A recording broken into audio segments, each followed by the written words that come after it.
Alhamdulillah alladzi nahmaduhu wa nasta'inuhu wa nastaghfiruh wa na'udzu billahi min shururi anfusina wa min sayyiati a'malina. May yahdihillahu fala mudilla lahu wa may yudlil fala hadiya lahu. Asyhadu an la ilaha illallah wahdahu la syarika lahu wa asyhadu anna sayyidana wa nabiyyana Muhammadan abduhu wa rasuluh wa safiyyuhu min khalqihi wa habibuh ballagha ar-risalata wa adda al-amanata wa nasaha al-ummah wa kashafa Allahu bihi al-ghummah wa jahidun fi sabilillahi hatta atahu al-yaqin. Salawatu rabbi wa salamuhu alayka ya sayyidi ya Rasulullah. فيا أيها الناس اتقوا الله فقال الله تعالى في كتابه العزيز وهو أصدق القائلين أعوذ بالله من الشيطان الرجيم بسم الله الرحمن الرحيم يا أيها الذين آمنوا كتب عليكم الصيام كما كتب على الذين من قبلكم لعلكم تتقون.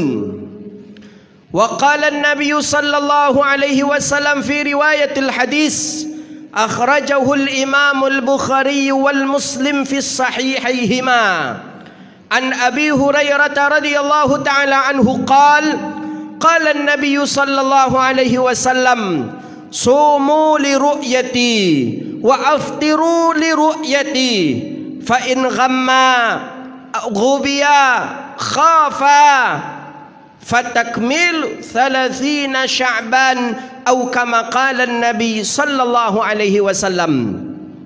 صدق الله العظيم وصدق رسوله النبي الكريم ونحن على ذلك من الشاهدين والشاكرين والحمد لله رب العالمين.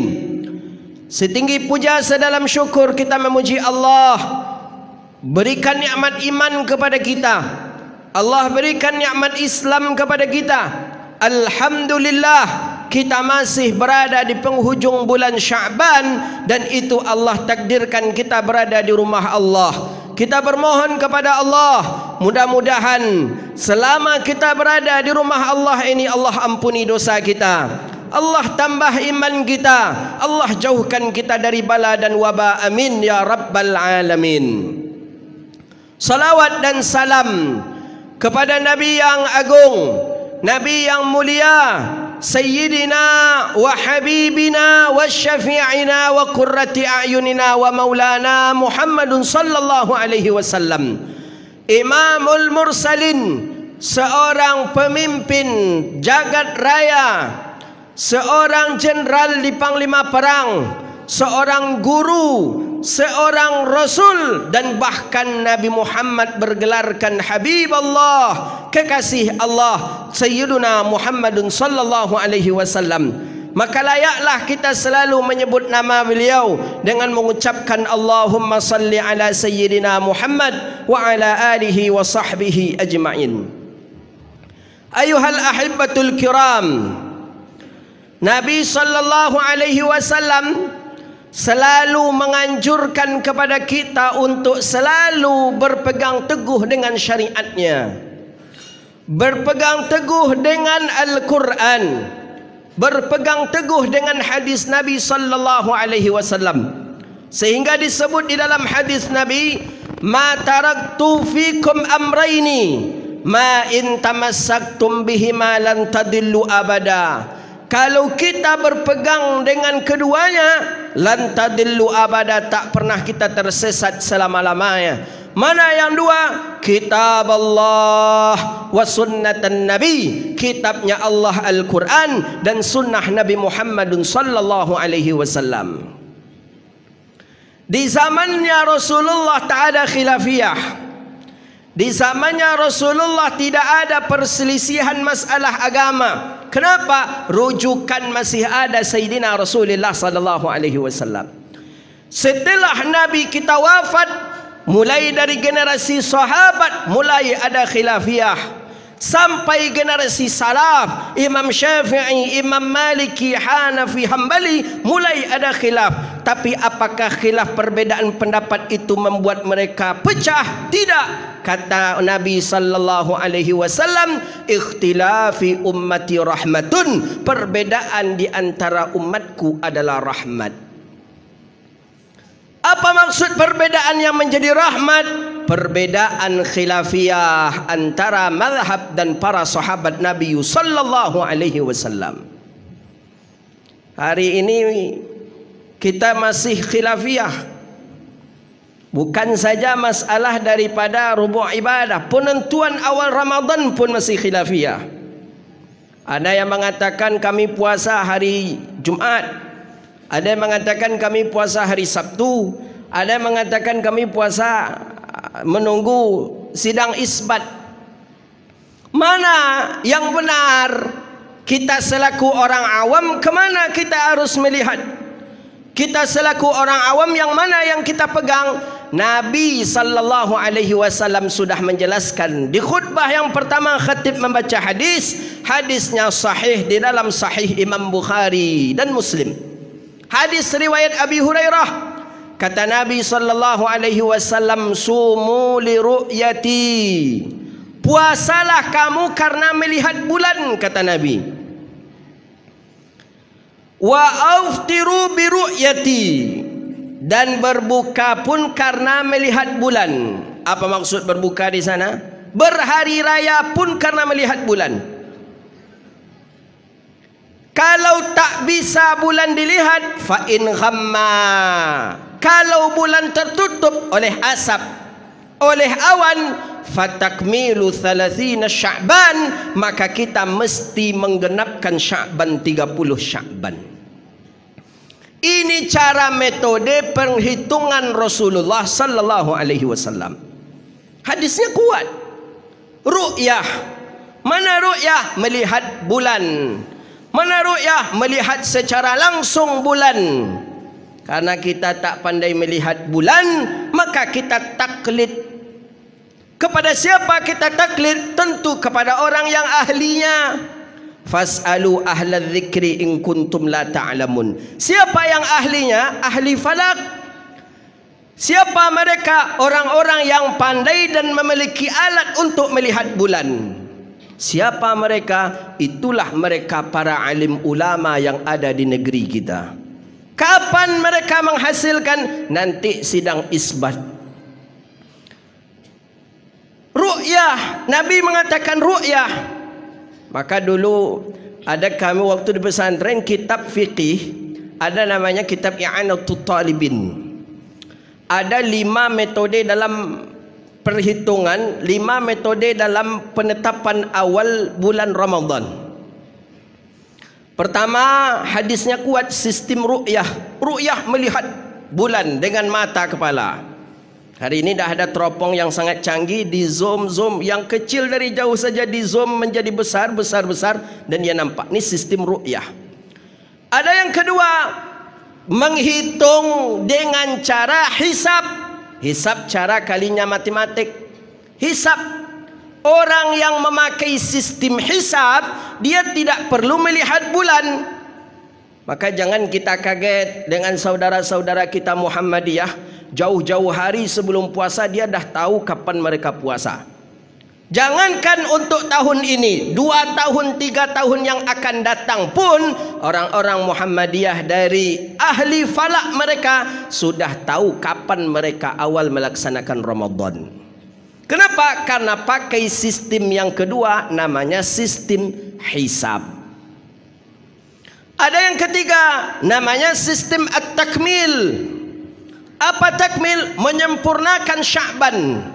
Ini dulu buya-buya kita, para ulama kita di daerah daratan Kampar, Rohul sampai ke daerah 50 kota, kalau puasa Ramadan memakai sistem yang ketiga ini, namanya takmil. Apa itu takmil? Menggenapkan Sya'ban menjadi 30 Sya'ban. Kenapa mesti harus digenapkan? Karena tak lihat bulan. Di mana kita bisa di daerah Kampar melihat bulan? Gunung pun tak ada, laut pun tak ada. Di mana orang Rahul pun bisa melihat bulan, gunung tak ada, laut tak ada, dia mestinya pinggir laut atau di atas gunung. Caranya bagaimana? Dulu mereka melaksanakan puasa dengan menggenapkan Sya'ban menjadi 30 hari. Inilah dalil hadis yang kita baca tadi. Fatakmilu 30 Sya'bana.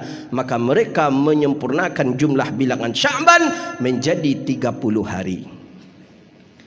Ada yang keempat metode, cara menetapkan awal Ramadan dengan cara al-ithmam. Menghitung anak bulan. Dihitung mulai dari Muharram 29 hari umpama.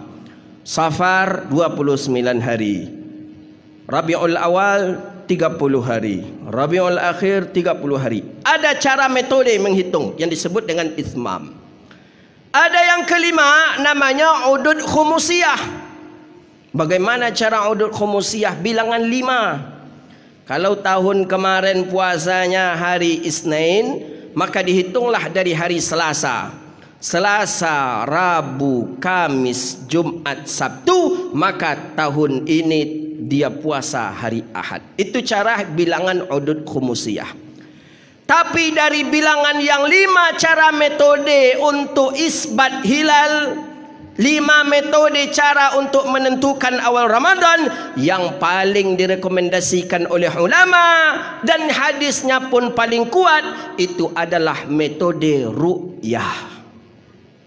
Siapa yang pakai metode ru'yah? Pemerintah, Menteri Agama, di dalamnya ada MUI, di dalamnya ada ormas-ormas Islam. Itu bukan orang sembarangan di dalam itu. Maka oleh karena itu, untuk menentukan awal Ramadan kepada siapa kita mestinya bertaklid? Orang awam taklid sajalah ulil amri kita. Siapa? Pemerintah. Jadi tak usah begitu kita galau, tak jelas begini. Sampai di masyarakat kita tadi masih kita dengar, tak jelas negara ini, minyak begini, ini sampai puasa pun tak jelas. Jelas, bersabar. Karena memakai sistem ru'yah. Sistem ru'yah ini sistem yang betul-betul melihat bulan, bukan pakai hisab.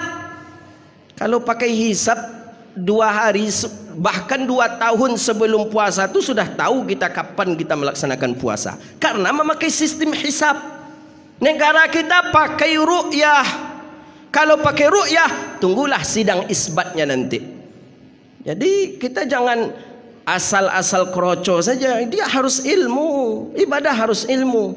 Salat saja mesti berilmu kita. Berwuduk mesti berilmu. Haji, umrah saja harus ilmu. Seluruh ibadah termasuk nikah pun mesti pakai ilmu.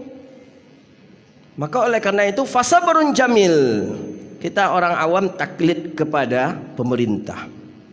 Penentuan awal Ramadan taklid kepadanya.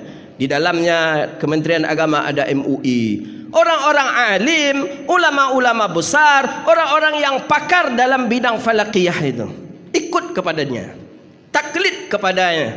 Tentu taklid kepada kapal yang agak besar dan amanah, dan di dalamnya orang-orang, tentu lebih membawa kita kepada keselamatan. Maka oleh karena itu, Nabi sudah mengingatkan, sumu li ru'yati, kata Nabi, puasalah karena melihat bulan. Wa aftiru li ru'yati, berbukalah karena melihat bulan. Hari raya pun, Syawal pun mesti kita melihat bulan. Fa in ghamma, kalau dia bulan tadi tak nampak, dengan kabut yang begitu tebal, asap yang begitu tebal, Nabi sudah menjelaskan fatakmilu 30 Sya'ban, maka genapkanlah puasa, genapkanlah Sya'ban menjadi 30 hari. Di zaman Nabi, apakah pernah sahabat berbeda puasa dengan Rasulullah? Pernah. Tapi bukan penduduk Yaman, orang-orang Syam, daerah Syam, Syria, Jordania yang hari ini berbeda. Mereka lebih dahulu puasa daripada Rasulullah. Nah, kenapa mereka bisa lebih dahulu berpuasa daripada Nabi? Karena ikhtilaful matali'. Apa maksud ikhtilaful matali'? Berbeda awal timbulnya matahari, maka bisa berbeda awal puasa. Kita dengan Sumatera Barat lebih dahulu kita terbitnya matahari dibandingkan Sumatera Barat. Begitu juga dengan di Aceh, begitu juga dengan Sumatera Utara. Kita yang Sumatera saja berbeda waktu salat. Itu tanda apa? Berbeda awal matahari terbit. waktunya berbeda. Maka oleh karena itu ikhtilaful matali', berbeda waktu terbitnya matahari, maka berkemungkinan untuk berbeda pula cara dan hari kita, hari dalam melaksanakan ibadah puasa. Tapi pada intinya adalah kita seorang mukmin, kita orang yang beriman, yang paling kita rindukan adalah Ramadan. Sampaikan kami ke dalam Ramadan ya Allah, berkahi kami dalam bulan Sya'ban, berikanlah malam Lailatul Qadar itu kepada kami, amin ya rabbal alamin. Fa'tabiru ya ulil absar la'allakum turhamun. Allahumma salli ala sayyidina wa maulana Muhammad wa ala وصحبه أجمعين.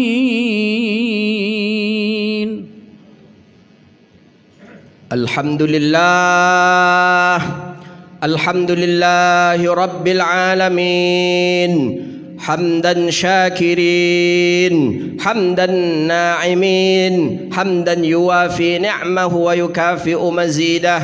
يا ربنا لك الحمد كما ينبغي لجلال وجهك الكريم عظيم سلطانك. اللهم صل وسلم وبارك على سيدنا ومولانا محمد وعلى آله وصحبه أجمعين. فيا أيها الناس اتقوا الله، فقال الله تعالى في القرآن الكريم وهو أصدق القائلين: أعوذ بالله من الشيطان الرجيم، بسم الله الرحمن الرحيم. إن الله وملائكته يصلون على النبي يا أيها الذين آمنوا صلوا عليه وسلموا تسليما.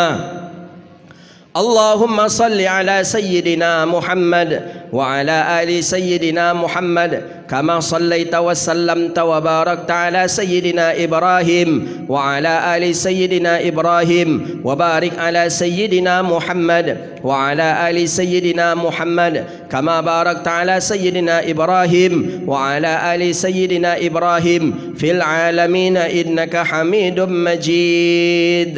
اللهم اغفر للمؤمنين والمؤمنات والمسلمين والمسلمات في البر والبحر الأحياء منهم والأموات.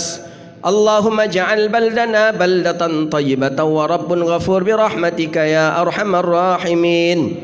اللهم أعز الإسلام والمسلمين. اللهم انصر الإخواننا المسلمين المستضعفين في كل مكان يا رب العالمين. اللهم بارك لنا في الشعبان. اللهم بلغنا رمضان. اللهم بلغنا رمضان. اللهم بلغنا رمضان يا رب العالمين. ربنا آتنا في الدنيا حسنة وفي الآخرة حسنة وقنا عذاب النار. عباد الله، إن الله يأمر